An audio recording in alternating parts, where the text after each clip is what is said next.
I've been able to have a growth mindset in hobbies, but in doctor life, not so much. When you can't play a tune on guitar and you just keep practicing and then suddenly you're able to and you're like, oh, I've had a breakthrough. And then you feel more capable. And so that allows you to have a growth mindset because you've just proven to yourself you can do something. And then contrast that with doctor life where it feels like you're in a continuous cycle of not knowing what you're doing. Hello, my beautiful friends. My name is Dr. Beck. And I am Christine Barker, and this is Am I Doing It Wrong? A podcast for doctors by doctors. Dr. Beck is a mindset coach and medical doctor who specialises in liberating driven, professional women from the limitations of perfectionism, imposter syndrome, and people pleasing. She's basically the cheat code for getting out of your own way, showing up authentically, and living a life you're proud of. And Christine is a medical educator and nephrologist who creates resources for doctors in training that I truly think are an unfair advantage. She makes complex topics super simple and takes the pain and uncertainty out of passing your medical exams. Christine and I connected a few years ago via our online platforms, and over the years we've discussed countless highs, lows, and in-betweens of doctor life. And in doing so, we've experienced firsthand the power of vulnerable conversations to show us where we're getting in our own way and underestimating our capacity. So we want you to be part of the conversation and experience these same results. Every week on the pod, we'll be bringing you conversations which shine light in dark places, normalise the doctor journey, ease unnecessary suffering, and give you actionable steps to thrive in all facets of your life.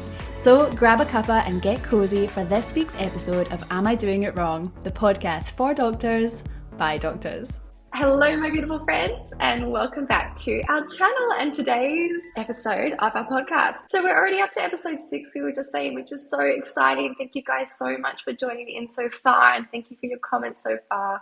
We are most excited to be able to chat with you guys as we go. So we'd love to talk to you if you want to say hi down below. So, very fittingly, today we are going to talk about the growth mindset, specifically because I feel like doctors, we all probably intellectually think that we have a growth mindset, but in practice, what we see, whether I'm working in the hospital amongst my colleagues or whether I'm coaching with my clients, I see that we very seldom actually are in the growth mindset as a doctor.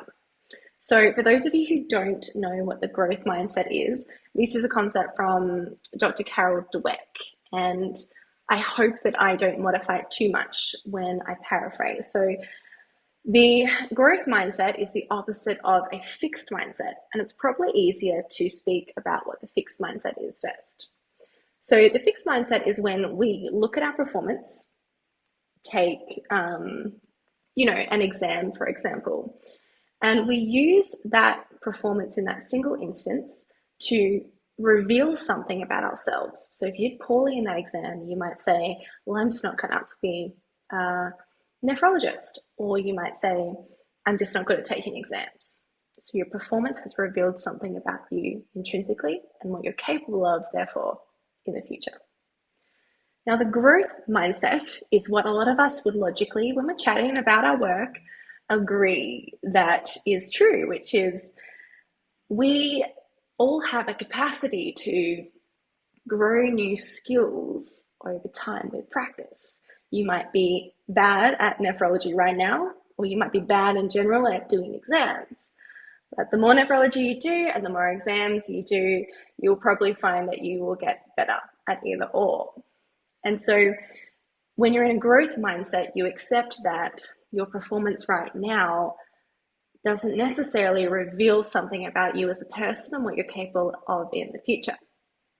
So this comes up really commonly. Being a med reg is a really tough job in the sense that most of the time you're constantly being exposed to different specialties, and even just within one shift of, say 10 admissions, you're exposed to all these different conditions that you might only be seeing for the first, second, 12th time in your career.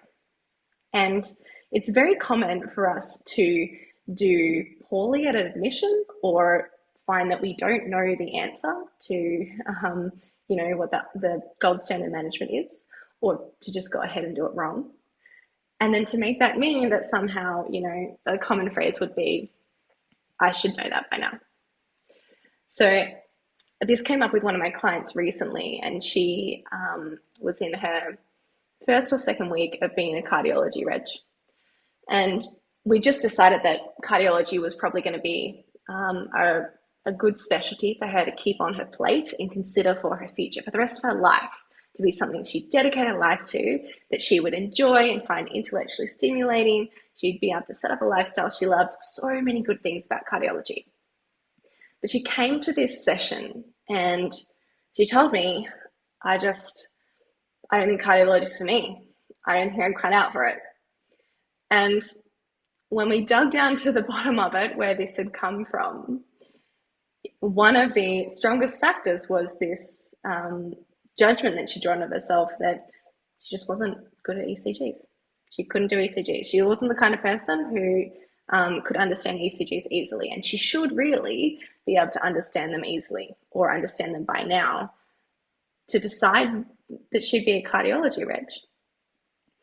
And I mean, me personally, I am guilty of this too. It's very easy for me to sit in the coach seat and break down that logic and be like, okay, so can we see the data of this? How many ECGs have you looked at? What conditions do you consider you should know by now?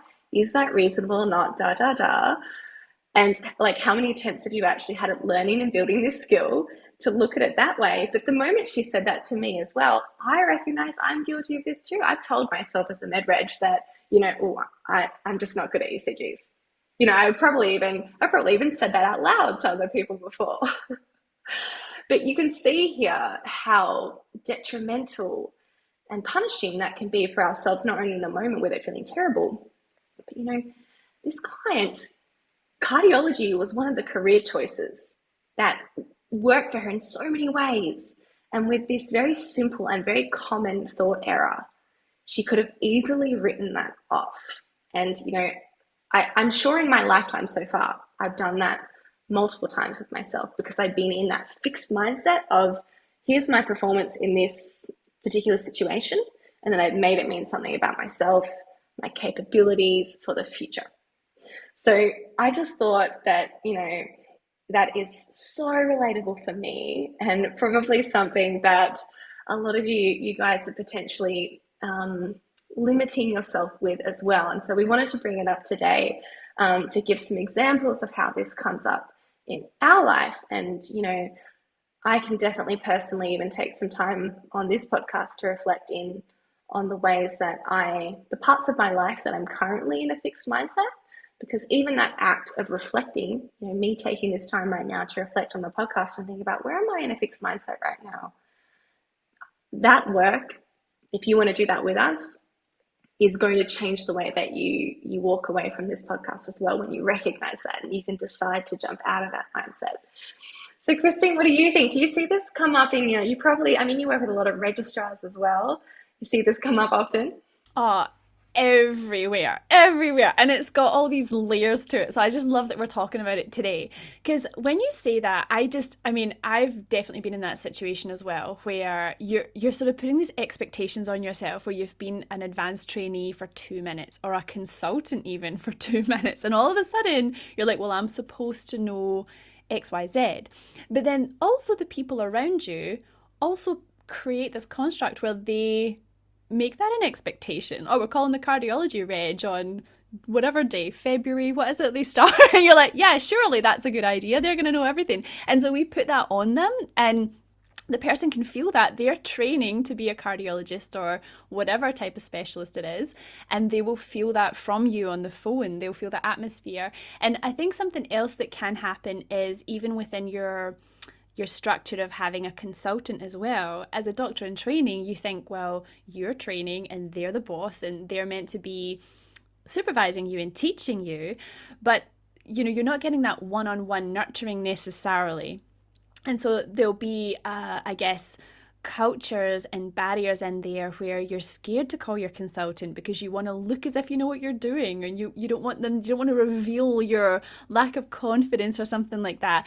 And I think honestly on the other side that I have seen this, that consultants do contribute to that scenario. It's not in your head. It's something that happens. The consultant, you can phone a consultant and they can be super supportive, or they can be less than ideally supportive, and then you get scared to call them, and the whole thing just feeds itself.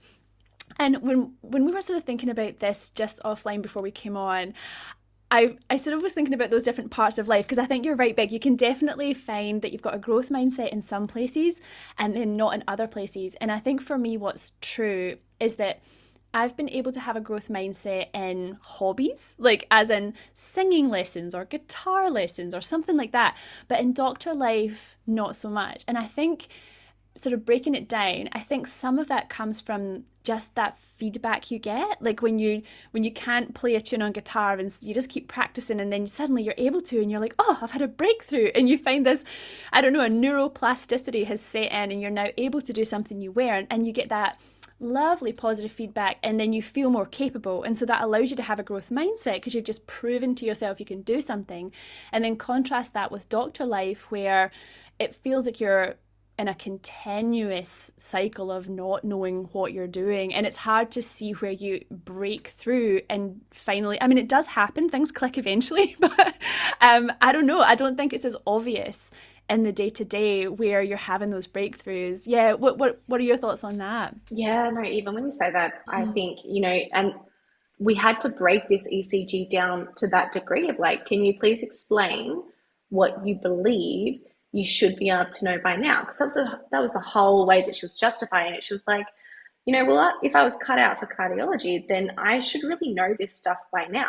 That I should know da da da da by now. But she didn't have that list in her head, so we had to look at, it's not that she couldn't read an ECG. We had to look at her expectations for what conditions she could read confidently and semi-confidently, and what she didn't feel confident in at all. And then also how many attempts, as you say, like how many attempts and feedback she'd gotten, how many times reps she was allowing herself to do before she was like, no, no, no, I'm just not good at this, clearly, because I've done 3 reps and I haven't got it by now. So there's so much that goes into that. We think that we're making a really slam dunk great justification, with our fixed mindset. But when you ask your brain to justify itself, and I mean, the music example is so funny because you're like, oh, I'm getting this instant feedback, or obviously you allowed yourself enough time to get the feedback. But you say that, and I think, gosh, I remember all of my friends were really musical when I was in high school, and I remember trying to learn music, and I actually had a partner at the time, my boyfriend.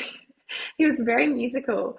Partner, definitely didn't call him partner. My boyfriend, he was so musical. He didn't. I don't think he read music, but he just played the piano. He could just pick up any instrument and play it. He was only a couple of years older than me. He could just do anything, and he wasn't like this diligent person who studied music. That wasn't his style. And so I'd seen this person, that was my example of music, who just naturally played it. And I remember being in a music class and being like, and my friends were, they actually probably, I think my friends worked quite hard to read and learn music over years. But I remember telling myself, I'm just not a musical person, which meant that I stopped trying. I didn't do another music class, and I never got that feedback that you're talking about. It's very possible that I could be a musical person if I kept, if I kept working at it. But I just totally, I now as an adult, music isn't a part of my life because of that fixed mindset decision I made back then. And maybe I'm not going to go and be, who's a great musician? Tell me a famous person's Oh, famous musician. Tay-Tay. You were shaking Tay it off Tay. last week or Oh, whatever. I could have Tay-Tay. come up with Tay Tay. Okay, maybe I couldn't be Taylor Swift level, but maybe I could have. But I have no music in my life now because I don't have an instrument in my house because I had a fixed mindset about music, and no one was around to catch me, or I didn't speak the thought. Nobody helped me see. No, my mum was great at growth mindset. Like if ever I struggled at math, she was like, no, no, no, this is fun. This is not a problem. You keep going, and you'll get there. Like she never made it a problem when I wasn't good at math, and maybe I didn't bring the music thing to her, or maybe she wasn't musical. I don't know, but I definitely had a growth mindset influence in my life for math, and then maybe I didn't have it for music. So again, like there's that concept of, you're not a person who has a growth mindset or doesn't, but in different parts of your life, you want to recognize where you're in a fixed mindset and therefore, potentially limiting your options. Yeah, and it's so interesting. I mean, your high school boyfriend sounds like a vibe, but but comparing yourself to someone like that is not necessarily helpful. And I think we're constantly looking around as doctors and comparing ourselves. But I think the thing that you said about reps really rings true because I mean, I don't know, it's a really famous book, but I recently listened to the audiobook of Atomic Habits, and it does talk about that, how you become your habits. So if you think I'm not the type of person, so for me, for this is a silly little thing, but I'm not the type of person who, does their dishes before they go to bed, right? Just a really tiny example. Like, of course you can become that person if you just start doing it. And I would say like there's definitely things like that I used to think I was like a really messy person, and now I would identify as a tidy person, and it's just because I just kept doing a behavior that I aspired. Or like with working out, like you say, like doing the reps, like you can't have washboard abs if you do no sit-ups. And yet we're like, oh, I'm just not the type of person to do sit-ups. It's like, Yeah. I mean, I think in episode 1 I said I wasn't the type of person who exercised, so I'm exactly that person I'm talking about. But like, I think it's silly because if we really break down what we're saying and we really hold a mirror up to ourselves, it's like, well, you can be whoever you want to be, and you just have to do the reps, whatever it is, ECGs, sit-ups, whatever it is. Yeah, you can do The it. sad thing about this is, and again, like maybe I can't be Taylor Swift and maybe you can't be Dwayne The Rock Johnson, but, you know, I'm just pointing at my huge biceps as I say his name because obviously I have them too. Just get on the video, guys. You'll see them. Um, the sad thing is like, yeah, we're not talking about like you can do the reps and you can end up being like a superstar, but we're saying we count ourselves out with this fixed mindset in so many ways. When I think about this, my client has just shown me a thought that I also have that I never recognized from my internal perspective in my mind, which is I'm not good at ECGs. I think that about myself too. And as a result of that, if I'm doing admissions, I'll glance at it for just maybe the big, bad, terrible stuff. And once the red flags aren't there, I'm not going to give it any more of the time of day.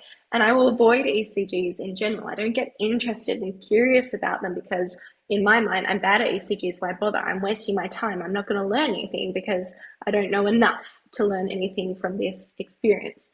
And that spirals and accumulates, like the Atomic Habits reference, it accumulates as well. So it's not inconsequential to have a fixed mindset. It actually is just a self fulfilling prophecy where you guarantee that you're not going to do the reps, or at the very least, you make it a lot harder to do the reps because I couldn't avoid certain ECGs, but it was very painful. I mean, or at least more painful than it needed to be if I was going in there resisting it and thinking, I'm so bad at ECGs, you know, and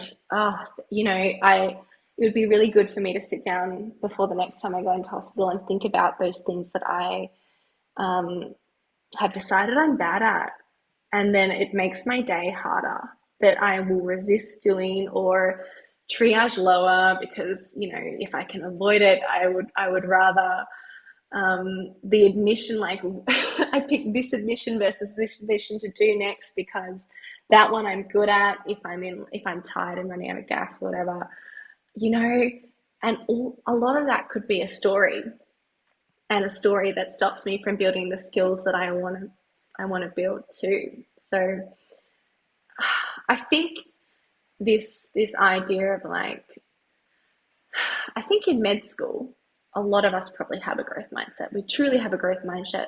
We're in this idea. We have this idea that we're learning, and that we can't really hurt anybody. And that's what I think really gets a lot of us as doctors. There's this real strong moral driver of the fixed mindset as a doctor, because you're saying if you don't know what you're doing, well, you should. I mean, that's very important information to know because you could hurt someone. you know so If there's a flaw in your personality, if you're not good enough, like you want to know about it. You don't want to, the idea of like learning your way through being a doctor is terrifying to most of us. Yet it is how our training is necessarily designed, right? We just don't allow that. That is so interesting, isn't it? Like the stakes are high. But then on the same sort of breath, you can say that when you don't have a growth mindset and you have a fixed mindset and you're having a negative spiral because you're thinking, oh, I should really be capable, I should really know this, it makes you behave in a way that can actually obviously get in your way, but also can affect patient care. Because if you you just can't wing it, but there is this kind of external pressure where you're scared to call the consultant or you're scared of whatever it is. And so you will just do whatever you do in that scenario. And I think we can all relate to scenarios where we've at least had that tension of, do I call, do I not call? Do I make this decision, do I not make this decision? And whatever you decided in that moment, you decided. But I guess we can sort of harm patients either way. Like, being paralyzed by a lack of growth mindset is actually just as dangerous as, I guess what you're saying is when you're a medical student, you feel safe to have a growth mindset, and now we don't. But it's just not a helpful behavior, I think. Or just, I guess, to be able to see your thoughts, like what you say, Beck, be able to sort of see your thoughts in the moment is probably a more helpful way to do it, because I think when we're in these scenarios, you're not really thinking that, you're feeling a lot, aren't you? You're sort of feeling out of your depth, overwhelmed, I want this day to end, and you're not really thinking, oh, that's where it's coming from. It's coming from the fact that I'm in my own way right now and I could actually give myself a little chit chat and do what Dr. Beck says, and I could sort this out in the moment, and I will call the consultant with confidence because I've unraveled that, stopped spiraling, and now I feel back on track, giving myself permission to have a growth mindset, and you'll have a better day. You think about like that scenario of, you take any registrar position, or consultant, whatever medical position you're in, but you think about if the specialty registrar is worried that how they perform could reflect some intrinsic problem with them or information about what they're capable of. That's a very big problem for a doctor in training. It's a very big problem for a consultant or an intern, anybody, because it informs us that we shouldn't be practicing. If that information is correct, it tells us, oh, actually, I've just, imposter syndrome, I've frauded my way along here, or maybe I've lost my touch, or maybe I'm not up to date enough, whatever it is. So maybe I shouldn't keep doing this work. So if we're in that fixed mindset and we think that when we do something wrong or get something wrong, it will reveal something bad about us, then we have to communicate with these two parties. So say you've got the team who's asked for the consult, you're either your colleague, your registrar, and their consultant, and you've got your own consultant too. So when you're not sure, you either need to make a call and potentially be wrong to the team who's asked for the consult. That's one threat. Or you need to decide to call your consultant to ask for consult to provide for this team. So you won't be wrong, but in that case, the threat is that your consultant will think less of you. They will see, because you're in a fixed mindset, it's all about what you are worried about. It's not about what the other teams or consultants worry about. But the threat here to you is that your consultant might see that you're incapable. This reveals to them, because you didn't know the answer to this thing that they think you should know. This reveals that you're not capable, and maybe you won't get the reference, or they'll be upset with you, or they won't trust you, whatever. Or your reputation will be hurt. That is highly paralyzing.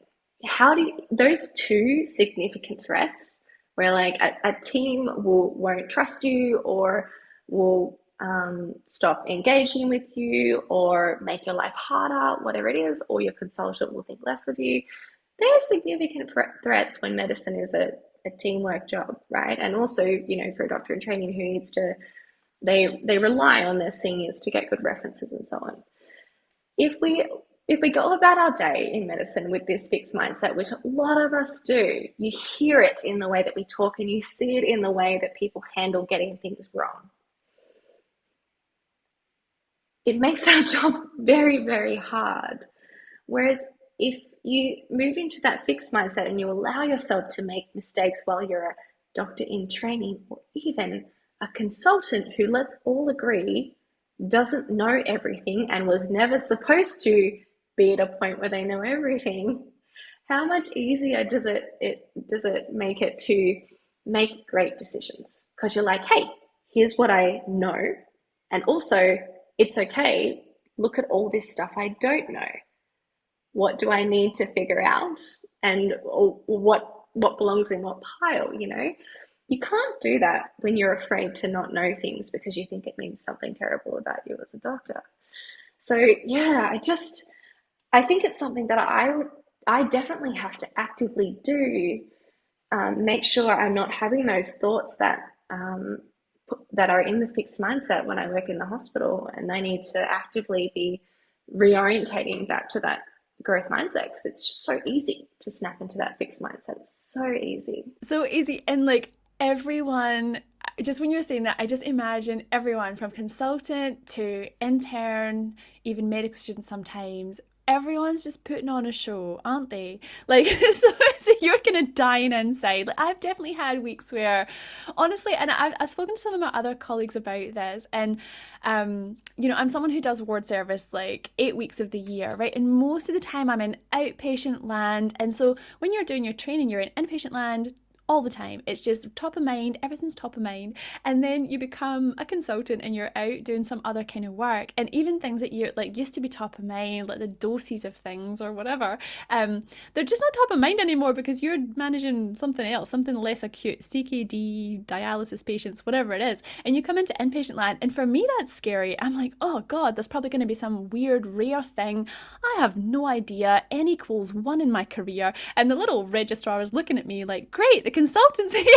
And I'm like, well, so is up to date. Up to date is over here.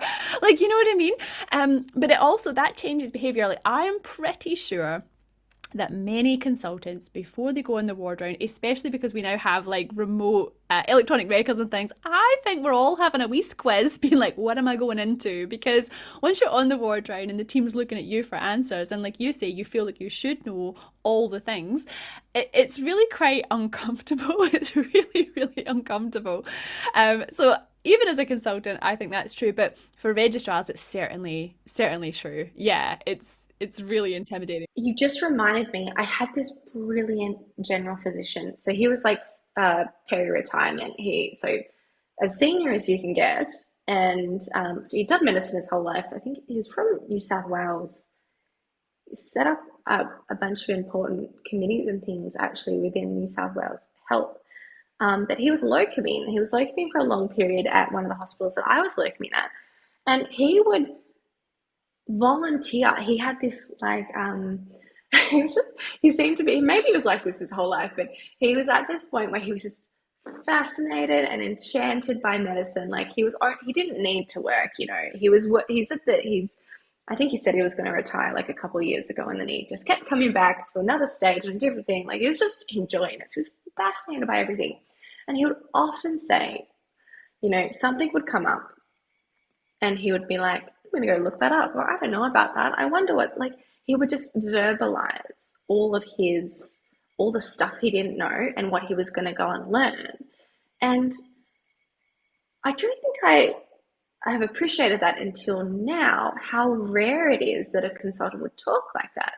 And, at the time I was like, he's a general physician. Of course he's going to think like, where does the line go? Like, you're a general physician, you need to know everything. Of course you have to still learn. But again, this person lived a life full of medicine. And I would put my money on the fact that he would have been this constant learner. A very old school physician, very medicine seemed to be his world. He really treated physician, being a doctor, like personality almost. He was totally dedicated to medicine. And still at this stage in his career, constantly learning, constantly looking things up, but just verbalizing to everybody that he was going to go and learn something and come back and let us know. And now that I think of it, it might be harder to get out of a fixed mindset even when you're in a subspecialty like a nephrologist, because it's easy to be like, we only need to know about the kidney, whereas the general physician, they need to know everything. But gosh, like the kidney also now, today has an endless body of information to know, right? So even when you're in a specialty, the expectation to know everything about the kidney, like it still doesn't fly, does it? No, and the training program's like 3 years to be a like obviously there's all the other under stuff when you do your basic physician, but from basic physician exams to becoming a nephrologist in Australia at least, it's 3 years. How could you know anything about anything in 3 years? Like obviously you know enough to show up and do the bread and butter stuff. But the rare, wonderful things, ultimately, like what you say, medicine is a team sport for those things because not everyone has an evidence base. They'll show up with something, it's not textbook. So the worst thing you can really do for that person is to be like, oh, well, I don't really know. So we're just going to like, the best thing you can do is ask your colleagues, ask your peers, like get everyone involved. What would you do if with your experience? Have you seen this before? That's going to be the best way to manage that patient. And I think when you're working in somewhere where that culture is the culture, you're very fortunate because that's the best way to practice medicine. The patients will be better off. But I think that it's not a universal culture. Then there's a lot of departments and things that you can work in where it's if you don't know the answer to something, it is sort of you're sort of held accountable for it. So hopefully the medicine will change and the generation that's coming up will really see this because it's so much better when we do it that way. And I guess being able to sort of like when you're in that culture where you are trying to grow, even this amazing consultant that you're talking about who is very authentic and very open about the fact that it's a lifelong journey, this learning business. Equally, you could see how that same person within a toxic culture would be almost put down, or someone would be ridiculing that person in some way as if, oh, don't you know that?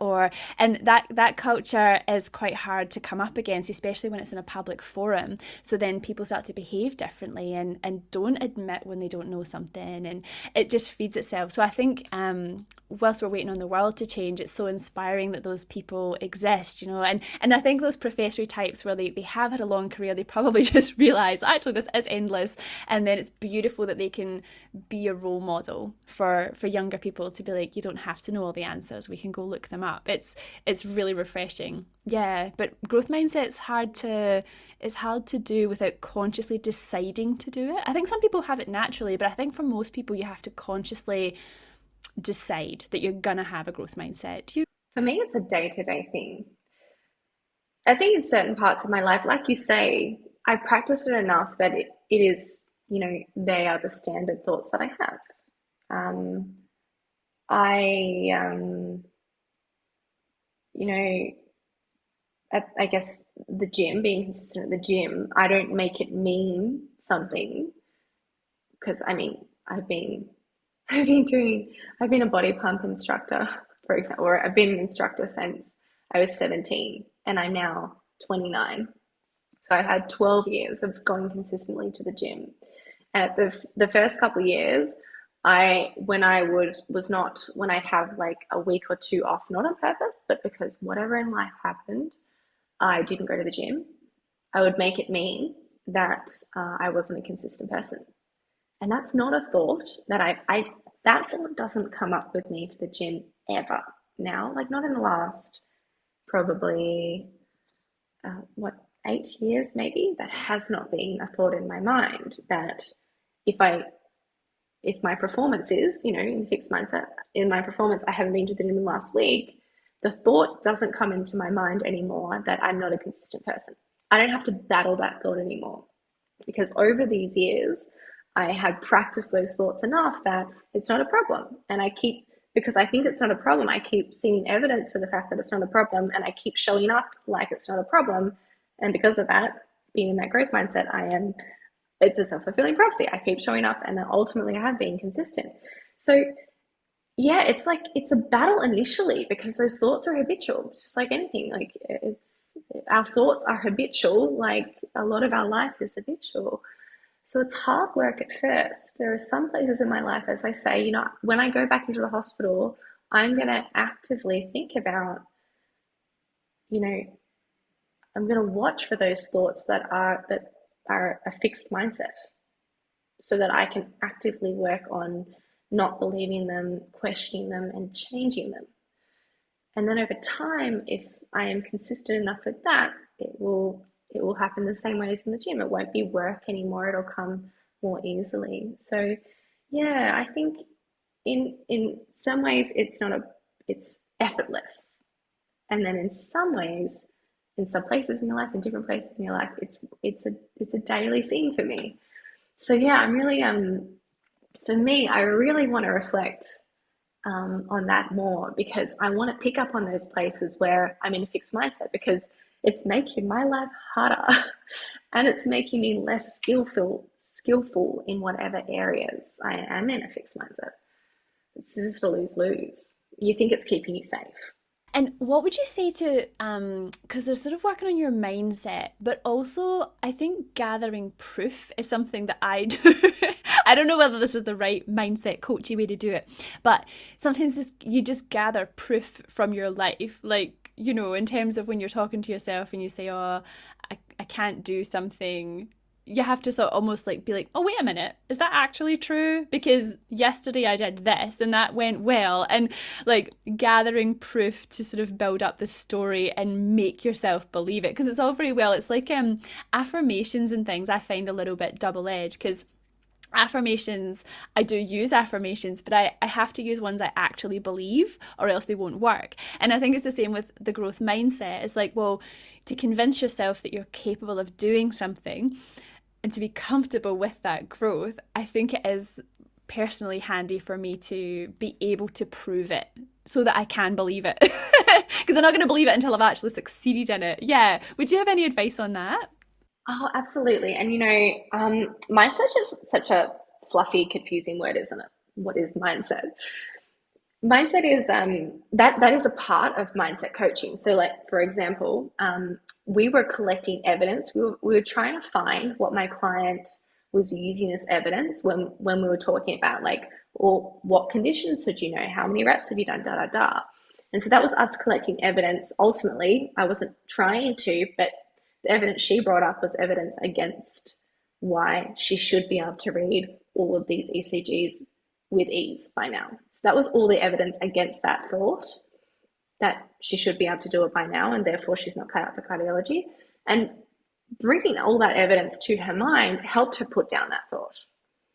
And then you often in that process, that is enough to help you see the opposite is true as well. You naturally can see the evidence for another way of thinking. And just in that process of debunking that one idea, it brings you naturally to what you actually believe. But yeah, there are places in my life as well where I need to. I was saying to Christine this morning, when we jumped on the call, I was like, oh, I had a really hard coaching call this morning. I was just really negative about everything, just negative, negative, negative. And you know, the act of speaking out loud my thoughts to my coach, I wasn't aware of how negative I was being. And I was like, gosh, I need to go and put some attention to the good stuff in my life. And this to me isn't me just, it's ignoring the bad things or just thinking positive. To me, it's very obvious that I was paying all this attention to this evidence over here, and I have been giving no airtime to all this also evidence that I have in my life of the good stuff, or even just the good aspects of this, the bad things, right? So it was very simple, very obvious to me as I was finally speaking out loud, like, oh, I've got a very biased perspective. So it was very easy once I saw how biased this evidence base was to go over here and be like, what's the other side of the picture? So yeah, actively taking some time to look at the evidence for what would be useful to believe, what you want to believe, for that growth, for how that growth mindset shows up in your life in this area or in other areas in the past, whatever you need to think. You go and literally look, like as a part of mindset coaching, you could literally go and look at the evidence basis for trainees in cardiology, how many of them, I don't know, there's probably not actually evidence base for how many can't read an ECG before and after or whatever, but you could go and look up the growth mindset, learning skills, how many hours it takes, how many reps you have to do. You can actively go in and find evidence in your life if that helps you. And it seems like an artificial thing to do. But you just take the example that I had this morning. It was delusional of me to have that pessimistic perspective. You know, my pessimism isn't particularly intelligent. It's highly biased. I was delusional in a very negative way. It's very easy for me to find the other aspect, and I just hadn't given the time of day. So yeah, that is something that I would personally, and I do personally, actively do. Like, hey, pay a bit of attention to the other 50% of the evidence in the world. Don't just pay attention to the evidence that suits for me, my little sob stories over there. That's so interesting. And I think we're all guilty of that, aren't we? Like, it's like when you sit an exam, you're like, oh, you got those questions wrong and you've got all these other ones right. You just can't see it. But yeah. And the other thing that's so interesting there that as you were talking, I was thinking about how, like, when you're doing that and you're looking for the evidence and you're trying to sort of say, like, what do I really believe? What's really going on here in truth? Is that you're not really in that sort of moment when you're having a look at your own self. You're not actually comparing yourself to other people. You're kind of staying in your lane. And I feel like growth mindset is about staying in your lane because if you're competing with anyone, it really should just be with yourself. You're only like, where do I want to be? Where am I now? How am I going to get there? Like, you're not really allowed, I don't think. Well, allowed's maybe a strong word, but it's certainly not helpful, I don't think, to be comparing yourself, especially when we are all putting on a show, because you have no idea how good that person truly is at anything, because a lot of it's a show. So I think it just being able to do what you just said, but also just wanting to highlight that it was about staying in your lane. You weren't thinking about how you should be someone else. When you use that piece of evidence, say that's over here, like, oh, well, this registrar can confidently, or whatever you judge them to do, they can confidently call all these conditions on an ECG. And they could do that by, I think this actually came up in the session too, but the registrar she was comparing herself to was several years senior to her, Therefore, we're comparing apples to lemons here. They've done so many more reps. If anything, when we broke that down, that was evidence that it's more likely that with more years, she could also be that good. So, yeah, it's a very painful thing to do, to compare yourself to other people. But like you say, it's usually a delusional thing. It's usually a very flawed, piece of evidence to compare yourself to other people. Because, again, as you say, you don't have all the information. You have very little information. You have lots of assumptions when you use somebody else to compare to. So, yeah, comparing yourself to other people, to me, it opens up a can of worms of a lot of useless fake evidence that is very hard to use. Unless it's useful, I guess. And I was just thinking about how what we said before with the growth mindset, when you're struggling to get into a growth mindset and then you're too scared to make a plan in case you're wrong or something, like that can be, you can sort of stop yourself and get in your way. But I think if you're someone who is in a more senior role and you understand that this person does need this from you, I think it's really highly refreshing for them to come up with their own plan, no matter what your level of training, from medical student right up. Like, if you can be like, well, I've saw this patient and I think this, or I've saw this ECG and I think this, what do you think? That invites that person in such a different way from, oh, here's an ECG, what do you think? Or,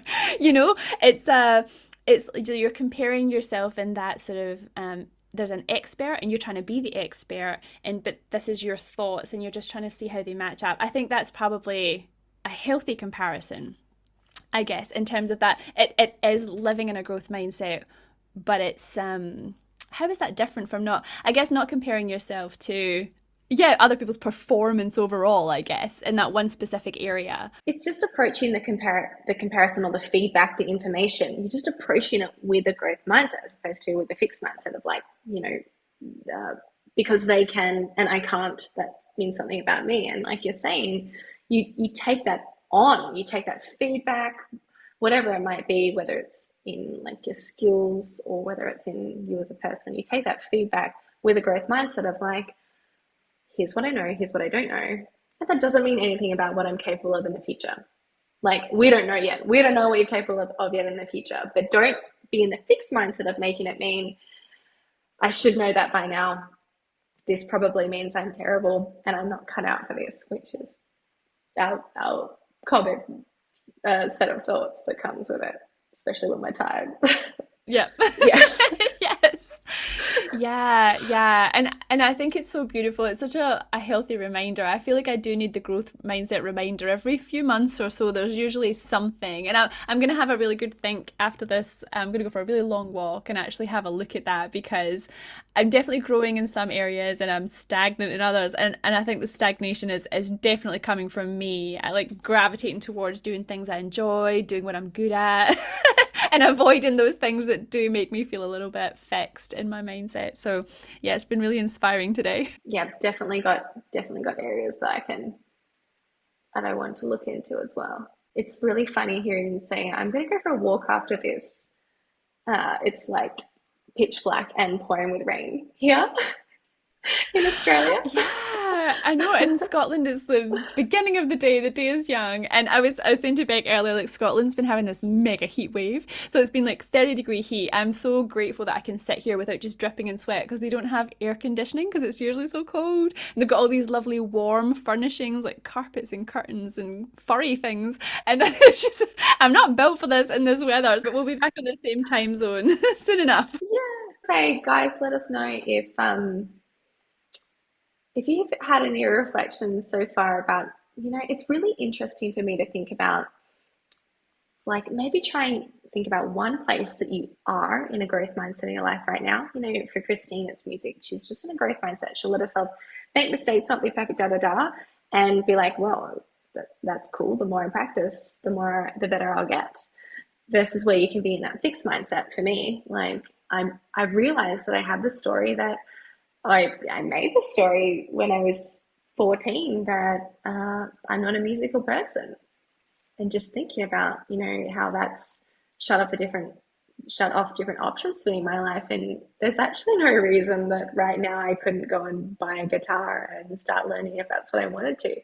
I have never considered that in my adult life because I've always just allowed that thought, believe that thought, I'm not a musical person. So it'd be so interesting to hear, think about one place that you are in a growth mindset and think about one place they're in the fixed mindset.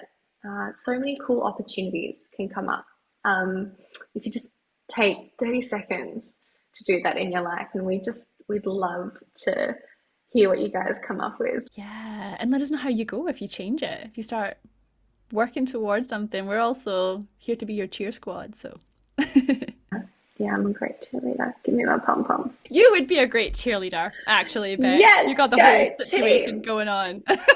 Yes, you missed your vocation. Actually, didn't I? I brought one of my friends, I remember when I was young, to one of my fitness classes when I was just learning. And he was like, I just can't get out of my head. He was like, one more team or something like that I would say. He was like, it's like burned in my brain now. It's there forever. I love that. So you are a cheerleader, ultimately. Yeah, I'm an Australian cheerleader. As close as I could get. Yeah. All right, my beautiful friends. Well, so good to hang out with you. Thanks so much for joining us, and we'll see you next time. Bye. I've been waiting all my life for something. I've been down the darkest roads and I've